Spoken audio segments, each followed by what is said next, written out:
이어서 투자의 올바른 방향을 알려주는 투자 강의 시간으로 넘어가 보도록 하겠습니다. 7월 하락장을 지나서 8월은 또 다른 시장의 모습을 보여주고 있는 요즘인데요.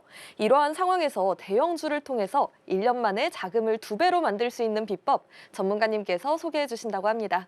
전문가님, 그럼 전문가님만의 투자 전략 소개 부탁드립니다. 이게 사실 뭐 작년을 거치면서 이제 올해 불과 한 2달 전만 하더라도 뭐 진짜 기고만장했었는데 저 7월을 지나면서 뭐 다 죽었어요. 그쵸? 맞아요. 예. 저도 뭐 저는 괜찮다고 생각했는데 제 와이프가 죽었더라고요. 그래서 주위에 친구들을 만나도 그렇고 뭐 이 데미지가 없는 사람들이 없어요. 그러니까 기고만장하다가 지금 다 시름시름 앓고 있는데 저도 이제 뭐 호기롭게 여러분들께 뭐 노후자금 10배 만들기, 대형주로 뭐 1년에 2배, 6개월에 2배였죠. 그렇죠? 그러다 지금은 살포시 이제 1년에 2배로 바꿨는데 밑에 이제 과연 지금도 가능할까라는 부분이에요. 그렇죠? 과연 지금도 가능할까? 그래서 일단 뭐 그런 말씀들을 갖다가 오늘 좀 교육 시간을 통해서 드릴 것 같은데, 극심한 변동성 장세, 이게 일단 누군가에게는 위기고 누군가에게는 기회가 되겠죠. 그렇죠? 네. 그래서 여러분들이 이런 극심한 변동성 장세를 갖다 어떻게 이용을 해야 되는지, 그리고 우리가 그걸 어떻게 활용을 해야 되는지라는 부분을 오늘 좀 잘 들어보시면 좋으실 것 같습니다. 주식 투자 사실 안 할 수는 없어요. 그렇죠? 안 할 수는 없어요. 뭐 그렇다고 뭐 우리가 지금 뭐 저 같은 경우에도 제 친구들 보면은 뭐 하나둘씩 다 이렇게 은퇴하고 있는데 얼마 안 남았어요. 이제 당장 지금 노후 준비를 해야 되는데 벌써 이번에 많이 까먹었고 어떻게 해야 되죠? 되게 쉽지 않습니다. 그렇죠? 우리나라의 노인 빈곤율은 둘 중에 하나예요. 그렇죠? 탑골공원에 있는 노인분들 중에서 절반은 지금 생계를 걱정하시는 수준이다 라는 겁니다. 뭐 우리나라가 일단 뭐 세계에서 잘 나간다고 막 떠들고 다니는데 과연 그런가라고 봤을 때는 절대 아니라는 거죠. 그렇죠? 노인 빈곤율은 독보적으로 세계 1위예요. 그렇죠? 무려 43%. 뭐 일본이 19%. 그러니까 일본은 5명 중에 1명이라는 거예요. 노인 5명 중에 1명이 생계를 걱정하는데 우리는 2명 중에 1명이에요. 독보적이죠. 그렇죠? 독일이나 뭐 독일은 10%, 그리고 프랑스는 5% 같이 안 됩니다.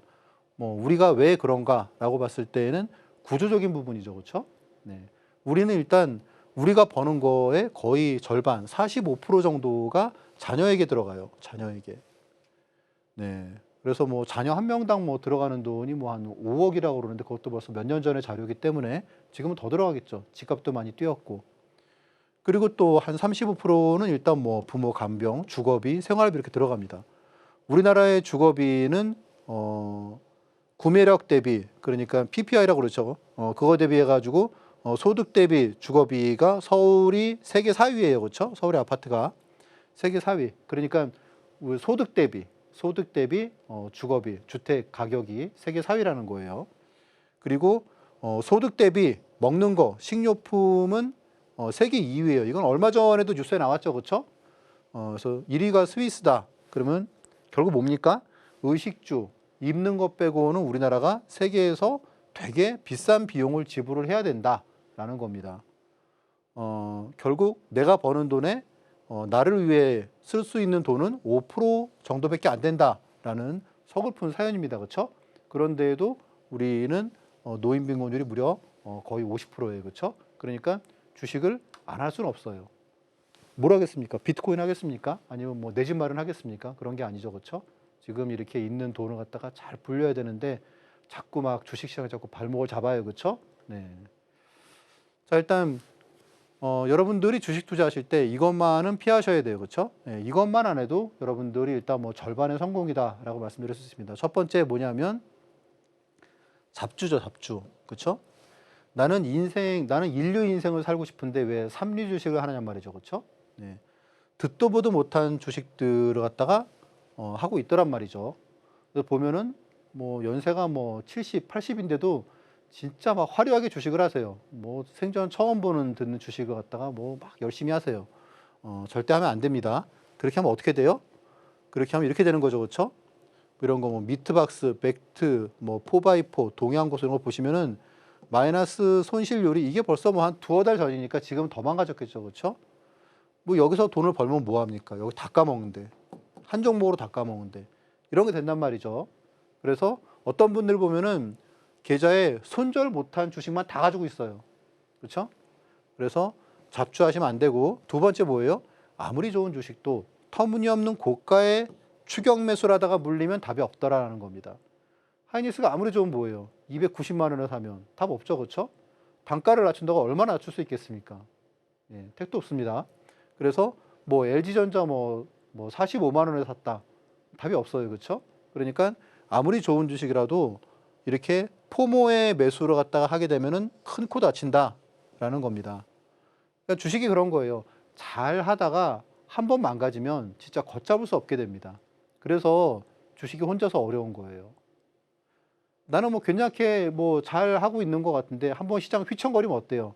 그러면 계좌가 완전 수렁에 빠져버리는 거죠. 그렇죠? 포모에 매수하고 공포에 매도하는 거. 추격 매수가 이런 거죠. 그렇죠? 추격 매수가 뭐예요? 결국은 포모에 사는 거죠. 그렇죠? 네. 그리고 손절은 어떻게 해요? 공포에 매도하는 거죠. 이런 거 되게 여러분들이 조심하셔야 돼요. 노련한 투자자는 어떻게 합니까? 눌림목 매수는 뭐예요? 공포에 사는 거죠. 그렇죠? 공포에 사는 겁니다. 그리고 반대로 포모에 매도하는 거죠. 반대란 말이에요. 그래서 진짜로 잘하는 사람들은 반대로 하는데 주식 투자한 지 얼마 안 되시는 분들, 잘 모르시는 분들은 포모에 매수하고 공포에 판단 말이죠. 비싸게, 최대한 비싸게, 듣도 보도 못한 가격에 사고, 그리고 저기 이제 막 바닥에 빠질 때, 그럴 때 손절한단 말이죠. 그렇죠? 그래서 그런 것만 안 하면 된다. 자, 제가 이제 뭐 대형주 원탑이라고 말씀을 드리는 거는 그냥 막연하게 말씀드리는 게 아니에요. 적어도 수익률 측면에서는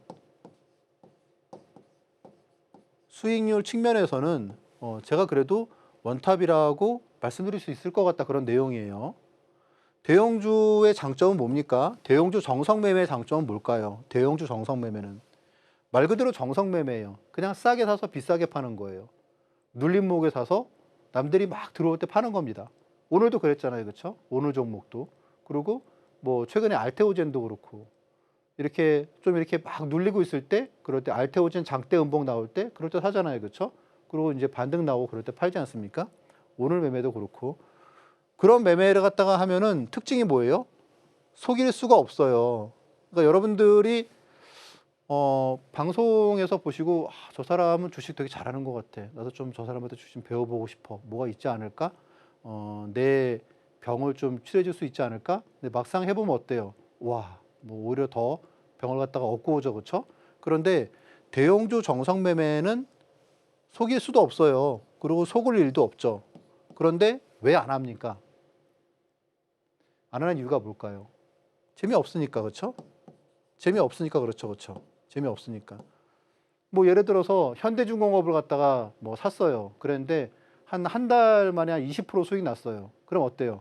뭐 20% 그러면은 물론 은행 금리에 비하면은 되게 좋은 수익률이지만 한 달에 20% 났다 그러면은 우리는 만족 못 하죠. 그렇죠? 우리는 어때요? 우리는 뭐 한 달 거래일수 22일 동안에 무려 한 15일 정도를 갖다가 서킷 브레이크를 갖다가 당해도 우리는 그냥 이제 그런 거에 다 단련됐잖아요. 그렇죠? 웬만한 변동성에는 꿈쩍도 안 하죠. 그렇죠? 네. 그러니까 뭐예요? 하루에 10% 나야 된단 말이에요. 그런데 뭐 대형주로 가서 그런 수익률이 나오느냐라는 거예요. 그렇죠? 그래서 제가 말씀드리는 게 뭐예요? 이런 대형주 정성 매매로 만약에 압도적인 퍼포먼스를 갖다가 한다고 그러면은 내용이 달라지겠죠. 그렇죠? 제가 뭐 예를 들어서 SK 스퀘어로 뭐 1200%를 먹었어요. 하이닉스로 350%를 먹었어요. 이게 다 한 분의 계좌예요. 라고 이제 얘기를 갖다 하면 많은 분들이 시장이 좋았으니까. 물론 과거엔 그랬겠지. 내가 지금 들어가면 뭘 할 수 있는데 라는 거잖아요. 그렇죠? 내가 지금 당신한테 주식을 배우면 내가 뭘 할 수 있는데 1200%가 나겠어? 라는 거죠. 그렇죠? 그런데 이런 거를 갖다 하죠. 그렇죠? 최근에도 보시면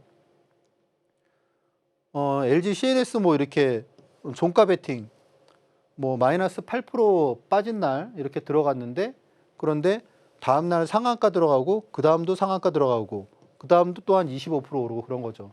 그러니까 뭐 생각해 보시면 돼요. 여러분들이 제가 이제 여러분들에게 시가총액 한 10조 정도 되는 종목이 그날 한 막 빠졌어요. 한 마이너스 한 8, 9% 빠졌어요.